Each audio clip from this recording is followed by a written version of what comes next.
शिव को प्रिय है पुष्प में आंक का पुष्प, जो आंकड़े का पुष्प होता है शंकर को बड़ा प्रिय है। और दूसरे नंबर पर शंकर को प्रिय है शमी का पुष्प, बहुत ध्यान देना महाराज।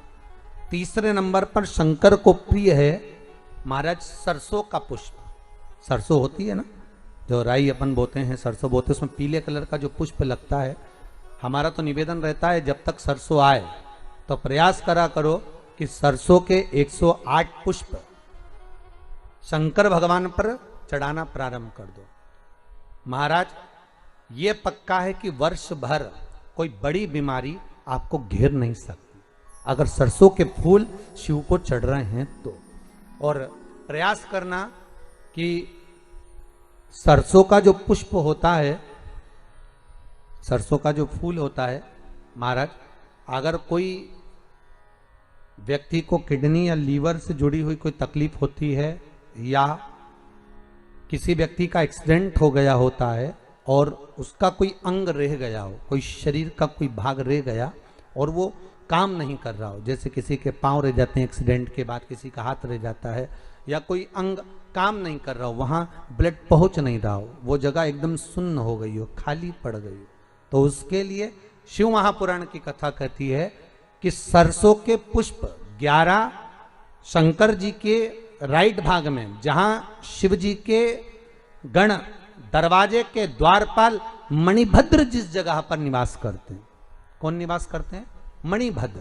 शंकर जी के दरवाजे के द्वारपाल हैं मणिभद्र जी। तो मणिभद्र दरवाजे के द्वारपाल में राइट भाग में मणिभद्र जी विराजते हैं। मतलब राइट भाग कौन सा हुआ? जब आप मंदिर से बाहर निकलेंगे तो राइट भाग, मंदिर में प्रवेश करेंगे जब राइट नहीं होना चाहिए, आप मंदिर से जब जाएं तो राइट भाग। मतलब आप मंदिर से राइट से जाएंगे तो शंकर जी का भी राइट हो जाएगा, क्योंकि शिव जी ऐसे बैठे हैं तो शंकर जी का भी राइट हो गया, देवता उनका भी राइट हो गया, तो राइट भाग सीधा हाथ मणिभद्र जी का स्थान।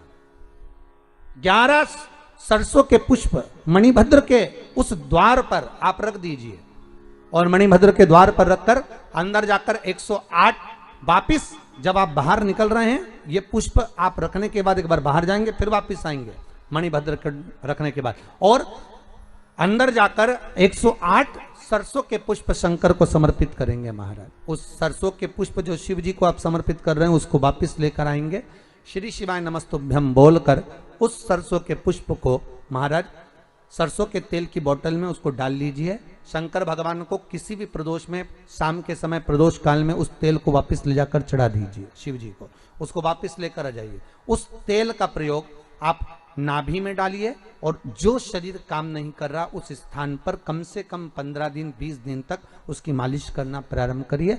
बाबा चाहेगा तो चलाने का प्रयास कर देगा और वो अंग, वो शरीर काम करने लगेगा। मणिभद्र का स्मरण, श्री शिवाय नमस्तुभ्यम, सब बोलिए एक बार जमकर, श्री, अरे पहले बोल दिया, हमारे साथ तो बोलो, श्री शिवाय नमस्तुभ्यम। भगवान शिव के मंत्र का स्मरण कर करते